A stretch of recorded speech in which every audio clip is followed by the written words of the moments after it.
നമ്മുടെ കർത്താവിൻ്റെ അതിപരിശുദ്ധമായ തിരുനാമം വാഴ്ത്തപ്പെടുമാറാകട്ടെ. എൻ്റെ പ്രിയപ്പെട്ട വാത്സല്യ സഹോദരങ്ങളെ, ദൈവം നമ്മെ ഇത്രത്തോളം സഹായിച്ചതുകൊണ്ട് നമുക്ക് പിന്നെയും കർത്താവിൻ്റെ സന്നിധിയിലേക്ക് ഒരു പ്രാവശ്യം കൂടി അടുത്തു വരുവാൻ അവസരം ലഭിച്ചതോർത്ത് കർത്താവിനെ നമുക്ക് മഹത്വപ്പെടുത്താം. ദൈവത്തിൻ്റെ സ്നേഹവും ദയയും കൃപയും നമ്മെക്കുറിച്ചുള്ള അവൻ്റെ കരുതലും എത്രയധികമാണെന്ന് നാം അനുഭവിച്ചുകൊണ്ടിരിക്കുകയാണ്. നാം എത്രമാത്രം അതിന് നന്ദി പറഞ്ഞാലും മതിയാവുകയില്ല. സ്തോത്രം. എപ്പോഴും നന്ദിയുള്ളവരായി ദൈവസന്നിധിയിൽ നാം ആയിരിക്കണമെന്നാണ് എനിക്ക് പ്രത്യേകമായിട്ട് എല്ലാ പ്രിയപ്പെട്ടവരോടും അഭ്യർത്ഥിക്കുവാനുള്ളത്. സ്തോത്രം.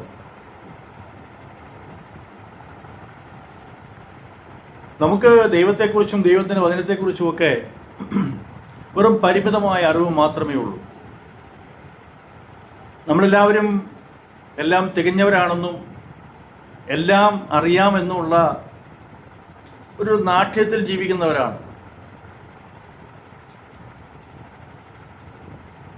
ബൈബിൾ നമ്മുടെ കൈകളിലുണ്ട്. അത് ദൈവത്തിൻ്റെ വചനമാണ്.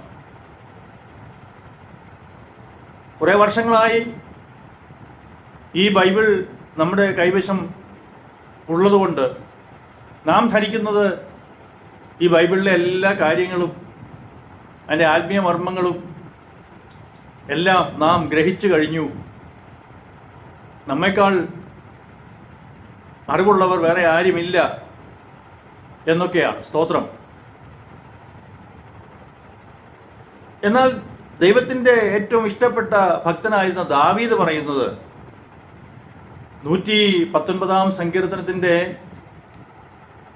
18 വാക്യത്തിൽ ദാവീദ് പറയുന്നത്, നിന്റെ ന്യായപ്രമാണത്തിലെ അത്ഭുതങ്ങളെ കാണേണ്ടതിന് എൻ്റെ കണ്ണുകളെ തുറക്കണമേ എന്നാണ്. ദാവീദിന് ലഭിച്ച ജ്ഞാനം നമുക്കറിയാം, ദൈവം നൽകിയതാണ്. ദാവീദിന് ലഭിച്ച കൃപകളെക്കുറിച്ച് നമുക്കറിയാം. ദാവീദിനെ ദൈവം അത്രയധികം ആത്മീയമായി അനുഗ്രഹിക്കുവാനിടയായി തീർന്നു. അതിൻ്റെ ഒരു അംശം പോലും നമുക്ക് ആർക്കും പ്രാപിക്കുവാൻ കഴിഞ്ഞിട്ടില്ല എന്നുള്ളത് പച്ചയായ യാഥാർത്ഥ്യമാണ്. പക്ഷേ നമ്മുടെയൊക്കെ ഭാവം കണ്ടാൽ ദാവീദ് അല്ലെങ്കിൽ ശലോമോൻ, അപ്പോസ്തലന്മാർ ഒന്നും നമ്മുടെ മുമ്പിൽ നിസ്സാരക്കാരാണെന്നാണ് നമ്മുടെയൊക്കെ ഭാവം. സ്തോത്രം. പ്രിയപ്പെട്ടവരെ, നാം ഇതുവരെ ഒന്നും അറിഞ്ഞിട്ടില്ല, ഒന്നും മനസ്സിലാക്കിയിട്ടില്ല എന്ന് നാം അംഗീകരിക്കണം, നാം സമ്മതിക്കണം. തിരുവചനത്തിലെ മർമ്മങ്ങൾ അല്ലെങ്കിൽ അത്ഭുതങ്ങൾ അത് കാണണമെങ്കിൽ നമ്മുടെ സാധാരണ ബുദ്ധി കൊണ്ടും ജ്ഞാനം കൊണ്ടും നമ്മുടെ അറിവ് കൊണ്ടും ഒന്നും സാധിക്കുകയില്ല. സ്തോത്രം. അതിൻ്റെ ഒരു ചെറിയ ഉദാഹരണം ഞാൻ നിങ്ങളുമായി പങ്കുവെക്കാൻ ആഗ്രഹിക്കുന്നു. ഏലീശ എന്ന പ്രവാചകൻ ശമരിയയിൽ വസിക്കുമ്പോൾ അരാം സൈന്യം വന്ന് ശമരിയ പട്ടണത്തെ 4 വശത്തു നിന്നും വളയുന്നതായി 2 രാജാക്കന്മാരുടെ പുസ്തകത്തിൽ അതിൻ്റെ 6-ാമത്തെ വാക്യത്തിൽ നാം വായിക്കുന്നുണ്ട്. സ്തോത്രം.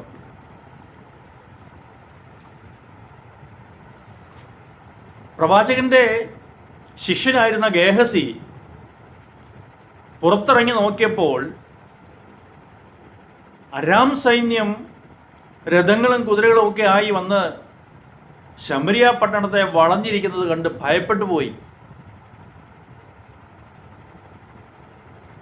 അവൻ ഓടി വന്നു, പ്രവാചകന്റെ അടുക്കൽ വന്ന് പറഞ്ഞു, അയ്യോ ദേവദാസനെ, നമ്മുടെ കഥ കഴിഞ്ഞു. ഇതാ ശത്രു സൈന്യം നമ്മെ വളഞ്ഞിരിക്കുന്നു, ഇനി നാം എന്തു ചെയ്യും? അപ്പോൾ ദൈവഭക്തനായ ദേവദാസനായ എലീശ പറഞ്ഞത്, കർത്താവേ,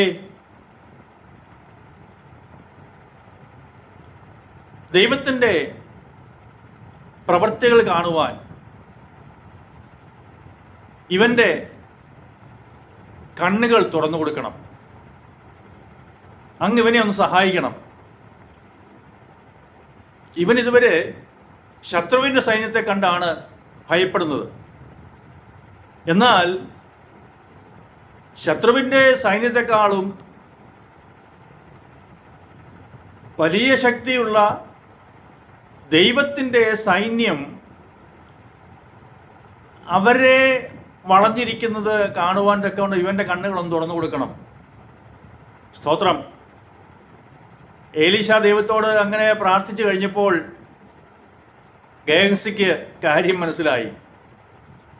ഗേഹസിയോട് എലീശ പറഞ്ഞ് അവനെ ധൈര്യപ്പെടുത്തുന്നൊരു വചനമുണ്ട്, നമ്മോട് കൂടെയുള്ളവൻ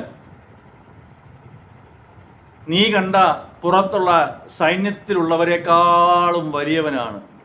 സ്തോത്രം.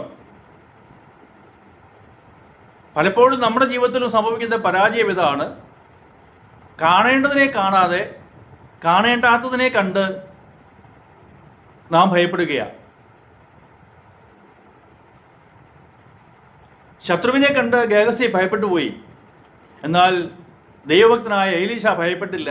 കാരണം എലീശയ്ക്കറിയാം ദൈവം ആരാണെന്ന്. ദൈവമാണ് തന്നെ ആ ശുശ്രൂഷയ്ക്ക് വിളിച്ച് വേർതിരിച്ചതെന്ന് എലീശയ്ക്ക് നല്ല ബോധ്യമുണ്ട്. ഇല്ലെങ്കിൽ കൃഷിയിടത്തിൽ കാളയെ പൂട്ടിക്കൊണ്ടിരുന്ന അവിടെ നിന്ന് ഏലിയാവ് പോയി എലീശായെ വിളിച്ചുകൊണ്ട് വന്ന് അഭിഷേകം ചെയ്യുകയില്ലായിരുന്നല്ലോ. സ്തോത്രം. മാത്രവുമല്ല, ഏലിയാവിനുണ്ടായിരുന്നതിനേക്കാൾ ഇരട്ടി ശക്തിയാണ് എലീശയ്ക്ക് ദൈവം നൽകിയത്. അപ്പോൾ ആ ശക്തി പകർന്നു കിട്ടിയത്, അഭിഷേകം പകർന്നു കിട്ടിയത് വെറുതെ അല്ല എന്ന് എലീശയ്ക്ക് നന്നായി അറിയാം. അതുകൊണ്ട് ദൈവഭക്തന്മാർ ഇങ്ങനെയുള്ള സാഹചര്യങ്ങളൊക്കെ മുൻപിൽ വന്നുപെട്ടാൽ അവർ ഭയപ്പെടുകയില്ല. അവരുടെ കൂടെയുള്ള ദൈവം ആരാണെന്ന് അവർക്ക് നല്ല ബോധ്യമുണ്ട്. സ്തോത്രം. പ്രിയപ്പെട്ടവരെ, ദാവീദ് പറയുന്നു, കർത്താവേ, തിരുവചനത്തിലെ അത്ഭുതങ്ങളെ കാണേണ്ടതിന് എൻ്റെ കണ്ണുകളെ തുറക്കണമേ. അത് ബാഹ്യമായ കണ്ണുകളുടെ കാഴ്ചയെക്കുറിച്ചല്ല ദാവീദ് അവിടെ ദൈവത്തോട് പ്രാർത്ഥിക്കുന്നത്. ആത്മീയമായ കണ്ണുകൾ തുറന്നു കിട്ടണം. ബാഹ്യമായ കണ്ണുകൾ കൊണ്ട് നാം പരിമിതമായി കാണുമ്പോൾ ആത്മീയമായ കണ്ണ് തുറന്നാൽ നാം ഒരിക്കലും കണ്ടിട്ടില്ലാത്ത അത്ഭുതങ്ങളെ കാണുവാൻ നമുക്ക് സാധിക്കും. സ്തോത്രം. ഈ ആത്മീകമായ നമ്മുടെ കണ്ണുകൾ, നമ്മുടെ ആന്തരികമായ കണ്ണുകൾ അത് പ്രകാശിക്കുമ്പോൾ നമുക്ക് അതുവരെ ഇല്ലാത്ത പുതിയൊരു അനുഭവം ഉണ്ടാകും. അതുവരെ നാം മനസ്സിലാക്കിയത് ഒന്നുമില്ല എന്ന് നമുക്കപ്പോൾ തിരിച്ചറിയുവാൻ സാധിക്കും. ഈ ദിവസം എനിക്ക് പ്രിയപ്പെട്ടവരായ എല്ലാ സഹോദരങ്ങളോടും അഭ്യർത്ഥിക്കുവാനുള്ളത്, ദാവീദ് പ്രാർത്ഥിച്ചതുപോലെ പ്രാർത്ഥിക്കണം. കർത്താവേ, ഞാൻ ഇതുവരെ അങ്ങയെ വേണ്ടതുപോലെ മനസ്സിലാക്കിയിട്ടില്ല. അങ്ങയുടെ തിരുവചനത്തിലെ മർമ്മങ്ങൾ ഞാൻ മനസ്സിലാക്കിയിട്ടില്ല. എനിക്ക് അവയൊക്കെ ഒന്ന് ഗ്രഹിക്കുവാൻ, അതിലെ ആത്മീയ സത്യങ്ങളൊന്ന് മനസ്സിലാക്കുവാൻ, വേണ്ടതുപോലെ അവയെ മനസ്സിലാക്കുവാൻ, ഉൾക്കൊള്ളുവാൻ, ഈ തിരുവചനത്തിൽ അടങ്ങിയിരിക്കുന്ന വലിയ അത്ഭുതങ്ങൾ എനിക്കൊന്ന് ഗ്രഹിക്കുവാൻ എൻ്റെയും ആത്മീയമായ കണ്ണ് ഒന്ന് തുറന്ന് സഹായിക്കണമേ എന്ന് പ്രാർത്ഥിക്കണം. എങ്കിൽ മാത്രമേ നമ്മുടെ ജീവിതത്തിൽ ഒരു ആത്മീയമായ വളർച്ചയും ഉയർച്ചയും ഉണ്ടാവുകയുള്ളൂ. നമ്മുടെ ഇതുവരെയുള്ള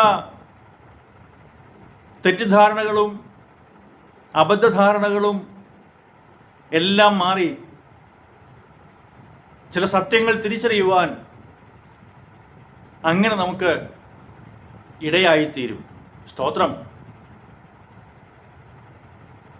ഭക്തന്മാർക്ക് ദൈവത്തോട് അങ്ങനെ പ്രാർത്ഥിക്കാമെങ്കിൽ നമുക്കെന്തുകൊണ്ട് പ്രാർത്ഥിച്ചുകൂടാ? സ്തോത്രം. നമ്മെ ദൈവം ഇത്രയധികം സ്നേഹിക്കുന്നത് കൊണ്ടാണ് നാം ഇപ്പോഴും ദൈവത്തിൻ്റെ സന്നിധിയിൽ നിലനിൽക്കുന്നത്. അതുകൊണ്ട് ദൈവത്തോട് നമുക്ക് നമ്മുടെ ഈ അപേക്ഷ ഒന്ന് സമർപ്പിക്കാം. കർത്താവേ, എനിക്ക് ആത്മീയമായി വളരണമെന്ന് ആഗ്രഹമുണ്ട്. അങ്ങയുടെ വചനത്തിലെ അത്ഭുതങ്ങൾ കാണുവാൻ എൻ്റെയും ആത്മീയമായ കണ്ണുകളെ ഒന്ന് തുറന്നു തന്ന് എന്നെ സഹായിക്കണമേ എന്ന് പ്രാർത്ഥിക്കാം. സ്തോത്രം. പ്രിയപ്പെട്ടവരെ, ഒളിഞ്ഞുകിടക്കുന്ന എത്രയോ വലിയ സത്യങ്ങൾ ഇതുവരെയും നാം തിരിച്ചറിഞ്ഞിട്ടില്ല. അത് തിരിച്ചറിഞ്ഞ് ദൈവത്തിൻ്റെ ശക്തിയെയും മഹത്വത്തെയും വേണ്ടതുപോലെ മനസ്സിലാക്കുവാൻ നമുക്ക് ദൈവത്തിൻ്റെ കൃപയും ജ്ഞാനവും വിവേകവും ആവശ്യമാണ്. സ്തോത്രം. ഇന്ന് എല്ലാ പ്രിയപ്പെട്ടവരും ആത്മീയ കണ്ണുകൾ തുറന്നു കിട്ടുവാൻ ദൈവത്തോട് പ്രാർത്ഥിക്കണമെന്ന് ഞാൻ നിങ്ങളോട് എല്ലാവരോടും അഭ്യർത്ഥിക്കുകയാണ്. സ്തോത്രം. അങ്ങനെയെങ്കിൽ നാം ഇതുവരെ അനുഭവിച്ചിട്ടില്ലാത്ത വലിയൊരു ആത്മീയ സന്തോഷം നമ്മുടെ ജീവിതത്തിൽ ഉണ്ടാകുവാനിടയായിത്തീരും. അതുകൊണ്ട് ഈ ദാവീദ് പ്രാർത്ഥിച്ചതുപോലെ തന്നെ നമ്മളും പ്രാർത്ഥിക്കണം.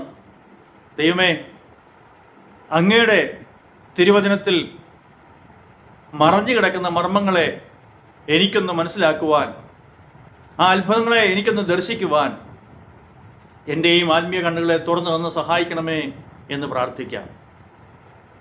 അങ്ങനെ പ്രാർത്ഥിക്കുമ്പോൾ നിശ്ചയമായും ഒരു വലിയ അത്ഭുതം നമ്മുടെ ജീവിതത്തിൽ നടക്കും. അങ്ങനെയെങ്കിൽ പ്രാർത്ഥിക്കുക. ദൈവം ഓരോരുത്തരുടെയും ആത്മീയ കണ്ണുകളെ തുറന്ന് നിങ്ങളെ ഓരോരുത്തരെ അനുഗ്രഹിക്കേണ്ടത് പ്രത്യേകമായിട്ട് ഞാനും പ്രാർത്ഥിക്കുന്നു. ഈ വചനം നിങ്ങളുടെ ഓരോരുത്തരുടെ ജീവിതത്തിൽ, നമ്മുടെ ഓരോരുത്തരുടെ ജീവിതത്തിൽ അനുഗ്രഹത്തിന് കാരണമായി തീരേണ്ടത് പ്രാർത്ഥിക്കുന്നു. കരിസ്മ പ്രയർ മിനിസ്ട്രിയുടെ എല്ലാവിധമായ പ്രാർത്ഥനയും പ്രിയപ്പെട്ടവർ നിങ്ങളോടൊപ്പം ഉണ്ട്. ദൈവം നിങ്ങളെ ധാരാളം അനുഗ്രഹിക്കുകയും സഹായിക്കുകയും ചെയ്യുമാറാകട്ടെ. God bless you. Thank you.